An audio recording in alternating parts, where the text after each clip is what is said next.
Hola, muy buenos días. A nombre de la Universidad Virtual del Estado de Guanajuato, con el módulo Control de Convencionalidad del Reto 4, ¿te atreves a realizar el control de convencionalidad?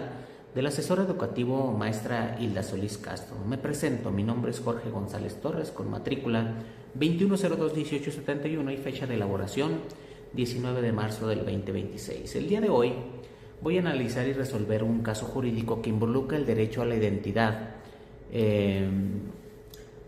de género en México y su protección a través del juicio de amparo indirecto. Para ello voy a presentarles primero la situación, después desarrollaré mi respuesta como juez de distrito y finalizaré con una conclusión. Comencemos. El caso es el siguiente. El 10 de junio de 1992 nació una persona registrada con el nombre de Rosaura Gómez López. Hace 6 meses esta persona, quien se identifica como hombre y cuyo nombre es Nicolás Gómez López, acudió ante el registro civil para solicitar la modificación de su acta de nacimiento, con el propósito de que dicho documento reflejara su identidad sexogenérica real, es decir, que se indicara que es hombre y que su nombre es Nicolás. Sin embargo, el registro civil no respondió su solicitud. Ante esa omisión, Nicolás presentó un juicio de amparo indirecto en contra de la falta de respuesta de la autoridad. Ya dentro del juicio, el registro civil rindió su informe y en él respondió que, de acuerdo con la legislación local vigente en la entidad federativa, la modificación que solicitaba Nicolás debía tramitarse ante autoridad judicial, no administrativa. ¿Por qué decía eso el registro civil? Porque el código familiar de esa entidad distingue 2 tipos de procedimiento para la rectificación de actas. El primero, un procedimiento judicial a través de un juicio especial oral para la adecuación o concordancia sexogenérica en el acta de nacimiento. El segundo, un proceso administrativo ante el propio registro civil, pero únicamente para el cambio de apellidos en caso de reconocimiento voluntario de un hijo. Dicho esto, la pregunta que debo responder es la siguiente: ¿qué haría yo como juez de distrito al conocer este amparo indirecto? ¿Niego el amparo y confirmo que el trámite debe hacerse por la vía judicial, o concedo el amparo y ordeno al registro civil dar trámite a la solicitud de Nicolás? Mi respuesta es: concedo el amparo y a continuación les explico por qué. Primer argumento: el bloque de constitucionalidad y el derecho a la identidad. El artículo 1 de la Constitución Política de los Estados Unidos Mexicanos establece 2 cosas fundamentales para este caso. Primero, que todas las personas gozarán de los derechos humanos reconocidos en la Constitución y en los tratados internacionales de los que México es parte.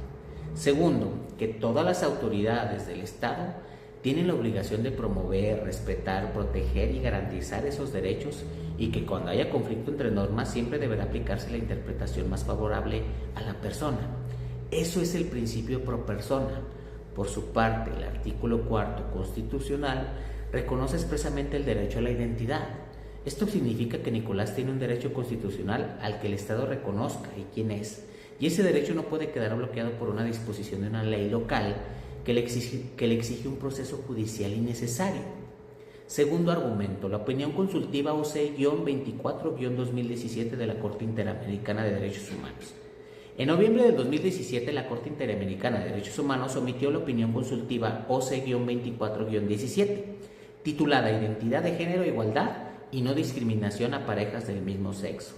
Esta opinión consultiva es de observancia obligatoria para México en su calidad de Estado, parte de la Convención Americana sobre Derechos Humanos.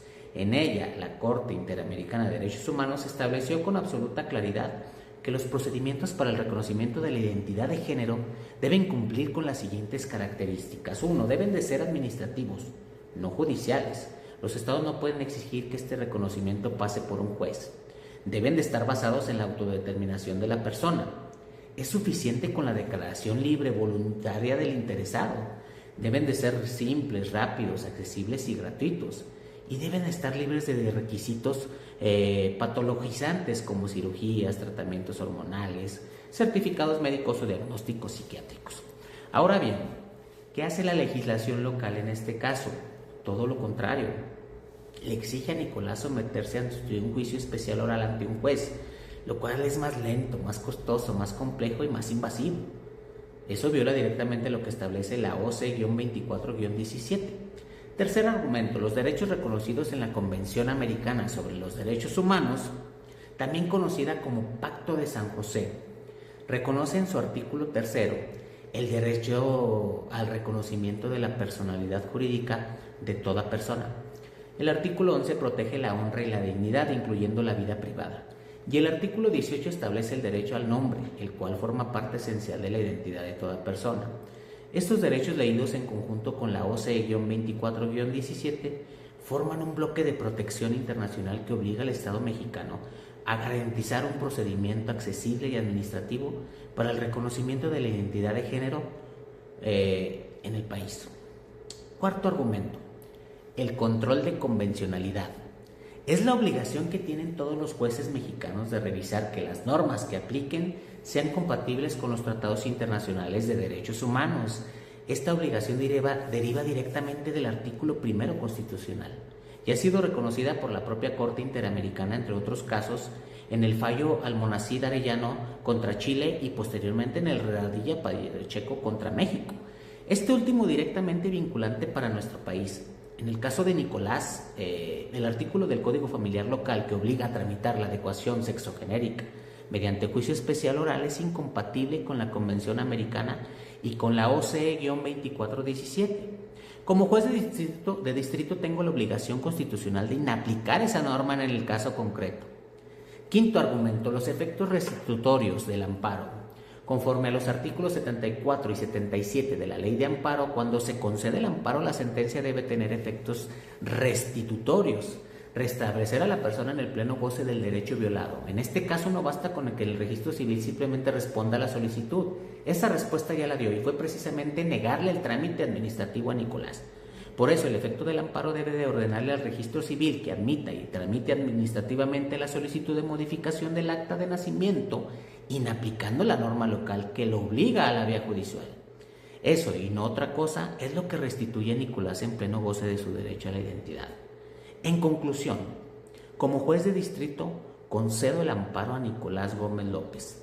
Los efectos de esta resolución son tres. Primero, se inaplica para este caso concreto el artículo del Código Familiar Local que exige procedimiento judicial para la adecuación sexogenérica en el acta de nacimiento, por ser contrario a la Constitución y a los tratados internacionales.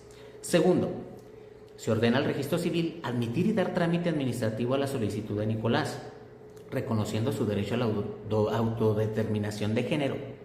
Tercero, dicho trámite deberá realizarse de forma expedita, gratuita y sin exigirle ningún requisito médico ni psiquiátrico. Los fundamentos de esta resolución son sólidos y verificables: el artículo 1 y el artículo 4 constitucionales, la Convención Americana sobre Derechos Humanos en sus artículos 3, 11 y 18, la opinión consultiva OCE-24-17 de la Corte Interamericana, el principio pro persona, el control de convencionalidad y los artículos 74 y 77 de la Ley de Amparo. El derecho a ser quien uno es no puede estar condicionado al desgaste de un proceso judicial.